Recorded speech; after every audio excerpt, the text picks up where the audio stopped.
I thought we could just start off with your trip to Italy. And like you said, I reached out and you were in Italy. Italy is a special place to me, and I don't want to make it about me, but I just went there on a trip that was related to my honeymoon, and I've been a few places. So when you said that, I was like taking myself back to some of those memories, which was in 2018, and an amazing place where the people are so kind and the food is so good. So I'm curious, where did you go? I intentionally didn't want to ask you about the trip until now. Right, So right. We haven't talked about it. yeah. So how was your time there? Like, what was the occasion? Was it just you wanted to go, and what did you do? Yeah, well, it was great. So, what brought this on was my nephew decided to have a destination wedding. He and his girlfriend, they live in Los Angeles. It's where they grew up, but they decided they'd get married in Tuscany. So, it Ah, was so great that most all of my family was able to go be there, spend some time together. So I just felt so lucky. My sister, my uncles, and all of our spouses, my cousin, my niece, well, and of course, my nephew, we got to all go hang out, take a tour of San Gimignano, uh, spent some time in Rome together. And my brother in law, he speaks Italian.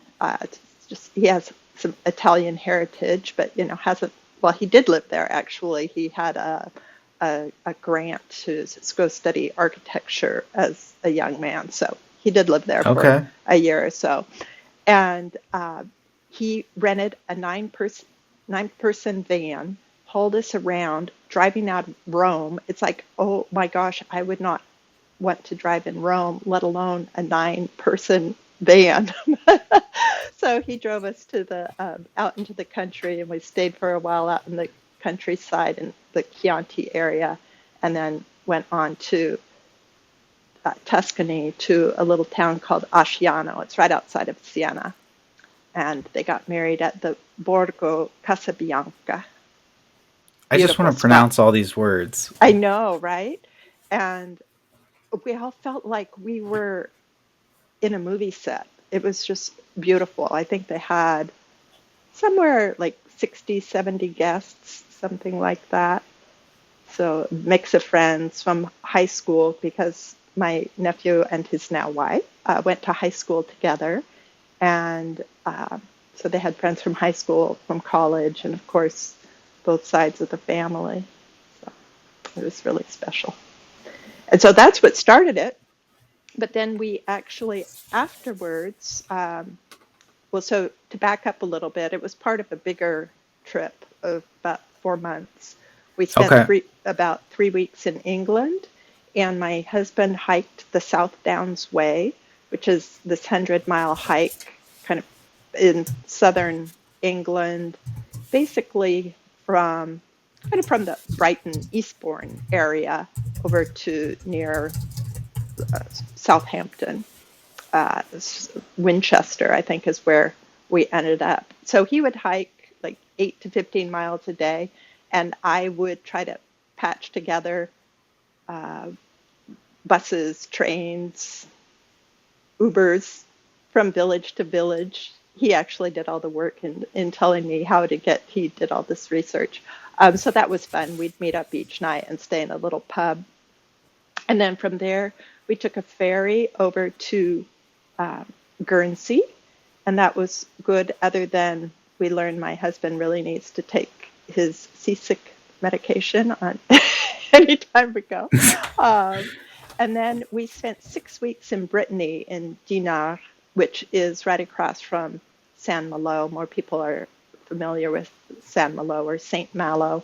There is a recent novel, I think it's called All the Things We Cannot See, something like Yeah. that. Anyway, Yeah. that was based in Saint Malo. So we spent 6 weeks there, and that's when we then started traveling to Italy, spent a couple nights in Brig, Switzerland, spent a couple nights in Milan, and then went to Rome and Tuscany. And then after the wedding, we spent a month in a seaside town called Tropea. So it's down below the Amalfi Coast, right before you get to Sicily, Reggio Calabria.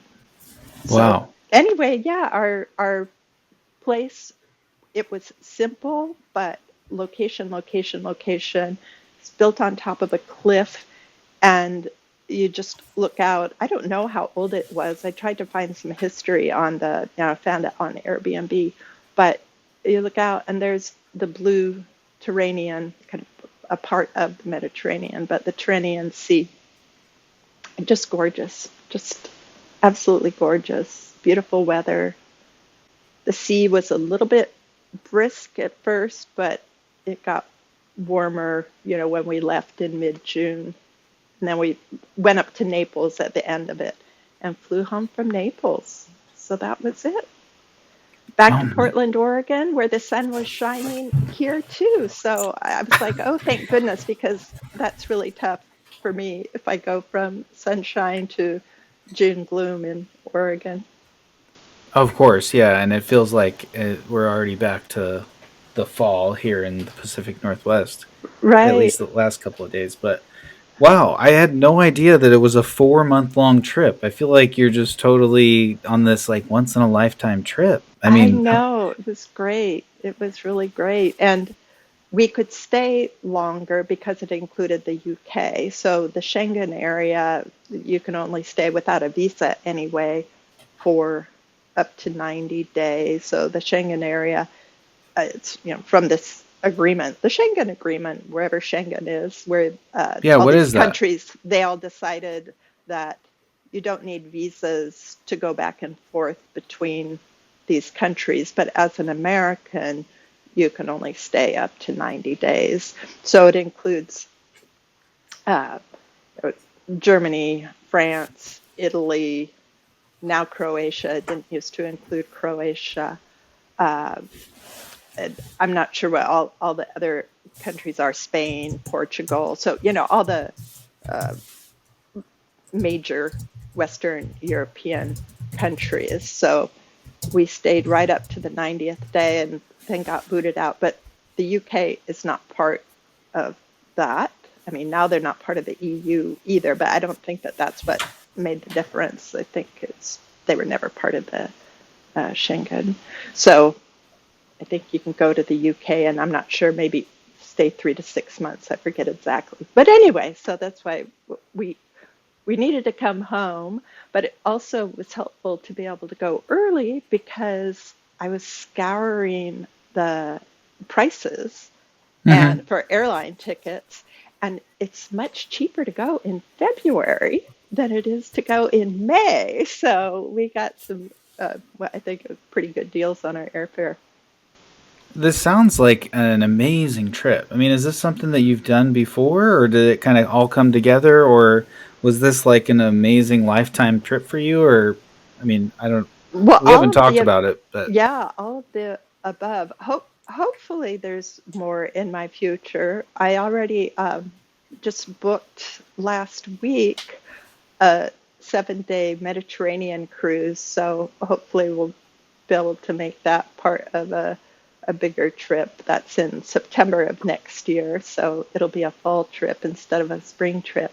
Um, and then 2 years ago, we went to France, mostly France, and stayed in one Airbnb for 6 weeks in Cassis on the Mediterranean in Provence. So there is some precedent. I think, one of the biggest expenses to getting over there is the airfare. And yeah, so once you're there, and the other thing that I found out is that on many Airbnbs, they give you a discount if you stay for at least 28 days. So, as my mother taught me, my mother who's in the background there, the more you spend, the more you save. So I was embracing that. I got to And write that down. but yeah, I mean, when we went a couple of years ago to stay in Cassis for 6 weeks, it was, I want to say, like $2,800 for the whole time for our lodging.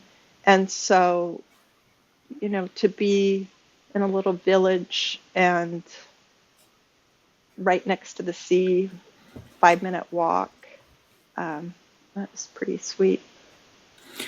Okay, so I want to go back to your husband doing this 100-mile hike in England. So Yeah, so he would go out and do like 8 or 9 miles, and then he'd be. It was 100 miles, almost like continuous. So he's doing 8 or 9 miles, and then sleeping in a different town than the right, night than where he woke up. And right. every day you're like following along, kind of a thing. Right, right. So I had initially thought, well, maybe on one of his shorter days, like an 8-mile day, I'll hike with him. And that was also one of the days that it was harder to piece together transportation. But I broke one of my golden rules. I, pack light, pack light, pack light. I did not pack light. So I was carrying about 30 pounds, and I like to travel with a backpack instead of a wheelie roller because, there's cobblestones and Hmm. trying to hoist it up onto the train. So anyway, I had a backpack and not a very comfortable backpack at that, and was carrying about 30 pounds. So uh, it was even just to walk like for 15 minutes. I'm like, ow, oh, oh. So, okay, there's no way I'm going to want to do 8 miles. So Is he I a didn't big do that. hiker? Like this was a major bucket list achievement kind of a thing, or was it just for fun? I think so. He refuses to have a DNA test, but I believe he must be part mountain goat. So he loves it. And he has done some of these other hikes as well. Up in Scotland, he did what's known as the Speyside Trail. And with that one, you got to stop at little distilleries or have a single malt along the way. And he did that one on his own because at that point I was still working, he was not working. And Okay. so we did it as part of a bigger trip. I think it might have been when we went to Iceland as well. But at any rate, so he did the Speyside and he also did the Cotswolds through the UK. And it's interesting walking through the UK. They have a like a right to roam, and so you're walking through somebody's sheep field or something, and you just have to know you've closed the gate behind you, or there's these different gate systems for the animals. And in fact, in one town, I got to the our lodging, like an old 400-year-old pub, and I thought, oh well, I'll walk and meet him because there's only one path to get to where he I knew he was coming from.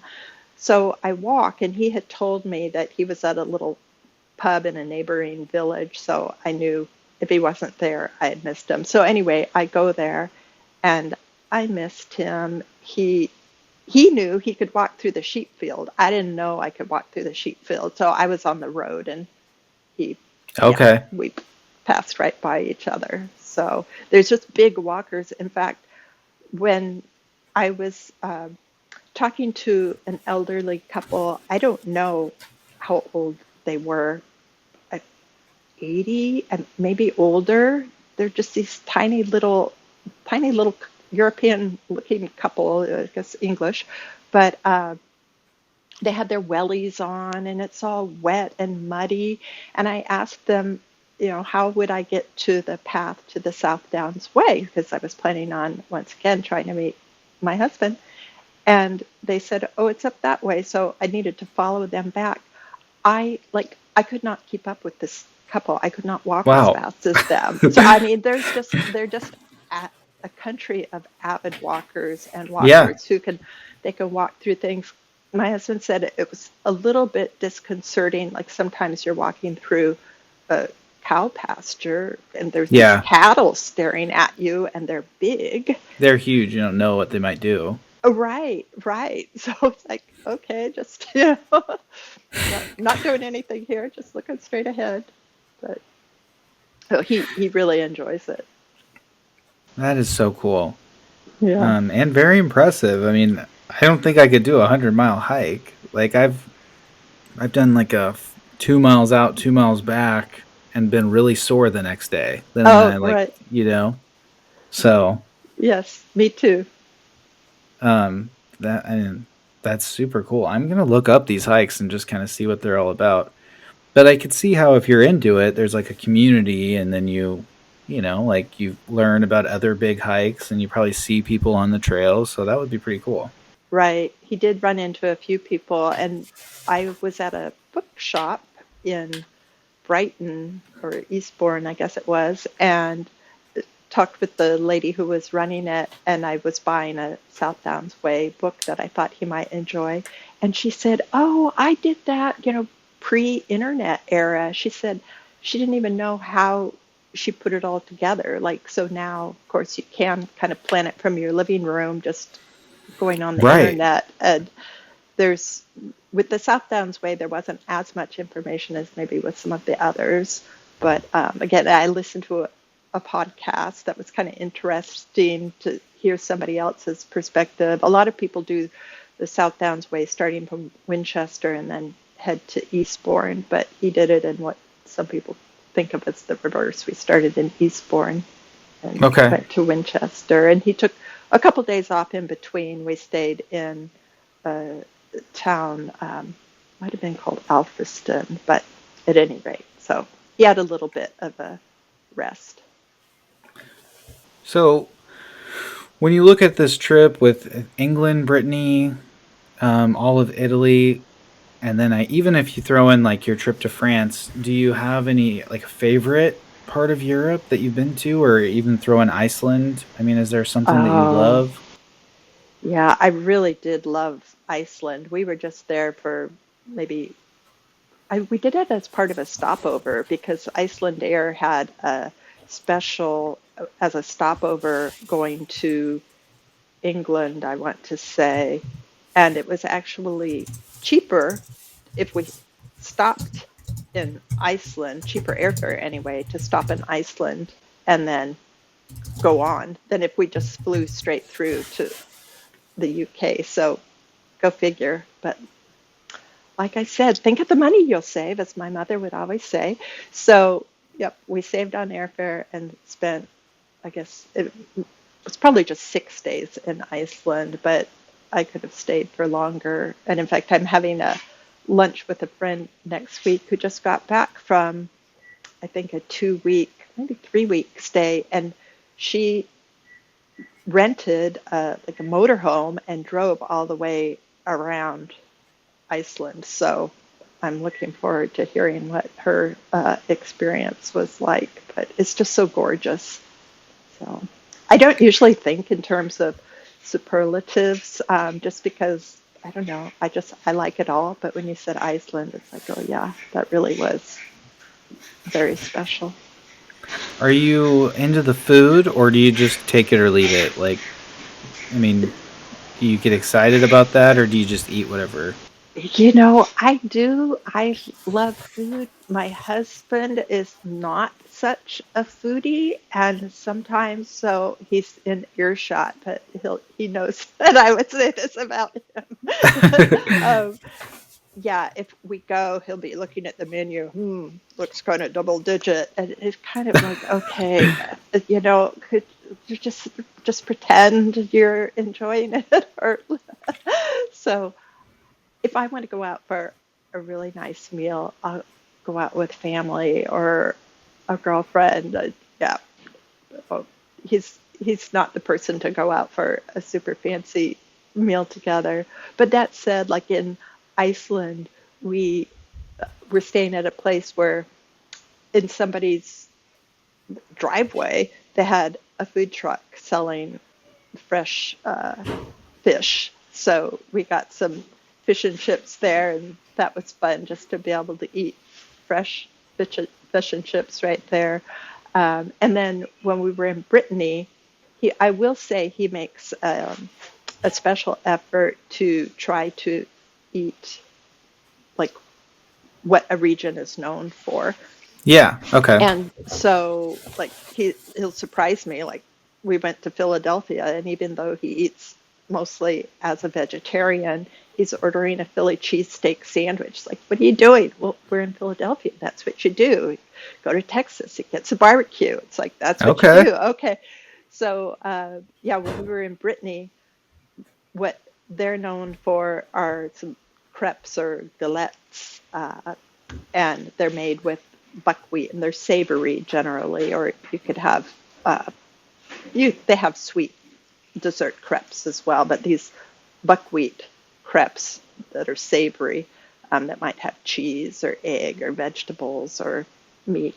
Anyway, they're known for that, and then you have it with not a cup or glass of cider, you have it with a bowl of cider. So basically, you're drinking it out of this great big kind of cereal bowl, coffee cup sort of thing. So he did find a place in a neighboring little town, St. Enogat, and we went and had a very lovely lunch with these galettes and cider. It's like, oh, so that was fun. And then we went to Cancale, also nearby uh, in Brittany, and that's the oyster capital.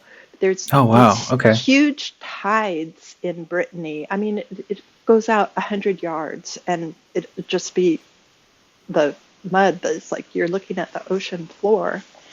And so they have the oyster beds out there. And the first time we went to Cancale, it was low tide, and there's all these tractors driving out into the low tide oyster beds. Some of it was on a little, there you could see a little bit of water, but for the most part, and they had these like kind of platforms that they could drive on as well. So they're out there tending the oyster beds. And then the next time we went out there, it was it was high tide. It's like you would it's just amazing. Like you look out, you don't see any oyster beds. Of course, there's no tractors because it's the water. It's So like anyway, we totally went covered. there. Yeah, yeah. So because we were in Oysterland, we had to get some oysters. I'm not a big oyster person. I've never seen him eat an oyster, but we each had at least a few oysters, and they had two kinds. I think one's called a flat oyster, which is indigenous to the area, but it had almost gotten wiped out, and then they imported from the U.S. And started growing, I believe, called rock oyster. And so with those, you put lemon on them, and I did prefer that one. But that was fun to go up to the lady, try to speak French and ask her about it, and she just shucks them right there, puts them on the shell, gives you the lemon. She told me put lemon on these, don't put lemon on these, and then you throw them your oyster shells in this huge pile right there on the beach. It's just piled up with all these decades of oyster shells. So that was pretty special. Oh seriously? They're just like decades of oyster shells just right there. Well, I don't know how. I mean, how long does it like take to create a pile of oyster shells that's like 5 feet? So I'm just guessing. I mean, I don't know. They're just all over. It's just that there was a like a picnic bench, and then you could see right there down on the beach, just this pile of oyster shells. Well, yeah, they're pretty rock solid. Like we have them up here too by the Hood Canal, and I don't know what you do with the shells. Like I don't know if I guess you just throw them away, but I don't know. Maybe you Yeah. just make a giant pile on the beach and it's like an attraction or something. Well, I do remember one time that actually my ex-husband, who uh, liked to cook, he was making oysters and wanted to have them on the half shell. But where he bought the oysters locally, they didn't sell them with the shell; they just sold the oysters. So I think we went and like tried to buy separately a bag of oyster shells. So there's a market for oyster shells, I suppose. So weird. Um, well, it sounds like an incredible trip. I can't imagine going to Europe for 4 months and just traveling around. Like that had to have been so much fun. And I'm sure you like. Did you rent? Did you fly when you? How did you get from England to Brittany? uh, on a ferry. We took a ferry to Guernsey, and then we took a ferry from Guernsey to Saint Malo. So it's the English Channel there. Yeah. It's not Did too you great of a distance. It was an overnight ferry that we took to get to Guernsey, and then the other ferry to get from Guernsey to mainland France was, oh, I don't know, 2-3 hours. It wasn't very long. then you took a train? And then we actually, and this again, it was all researched out by my husband from Saint Malo. Dinard is just like the next little town. So he had scoped out what bus to take. I have to show you, I know it won't come through on the podcast, but this very detailed list, 4-page long. My husband researched like every bus that you need to take, the backup bus, if that one doesn't come, what time it is, what the number is, how much the bus is going to cost you. So that makes things a lot easier, because otherwise you land someplace and you're like, okay, now what do I do? And I so love that he we does didn't that. have very much downtime at all. But yeah, but Is do that you? I do that. Do you is that something you appreciate? I do. Although then he's like, this can't be happening. When I was meeting him in Village to Village, I just pull up Google, and Google will tell you how to get to someplace on public transit. I mean, it may or may not be right, but it's often quite reliable. And I'd be like, oh, I think I'll do this one instead. He's like, I don't recommend that. But so I did want to do it my way on one point in England. I missed the bus. I was talking to people asking, does the bus come by? Does the bus come by here? And this man says, well, I don't know, but I live right down the road and I know it stops at the next stop. I'll show you where it is. Very sweet gentleman. He was out doing his grocery shopping. So he walks me up to the bus stop, and then just before we could catch it, the bus flies by. So it's like, he's like, oh, I'm so sorry. So then he walked me all through the village and took me to the next bus stop, where he said, you can wait here in the middle of town where there's more to do. And so even things like that, when things go wrong, I think, oh, how special was that? Like, it restores your faith in humanity that this Yeah. man out doing his grocery shopping would just take this hapless American around and show her the various bus stops. So anyway, Yeah. but so we had I done it to Glenn's plan, I wouldn't have kept him waiting at the end of the day where we were meeting up at the pub, but I did keep him waiting that day. Well, he was at the pub, so hopefully he was doing all right. Hopefully he was doing okay.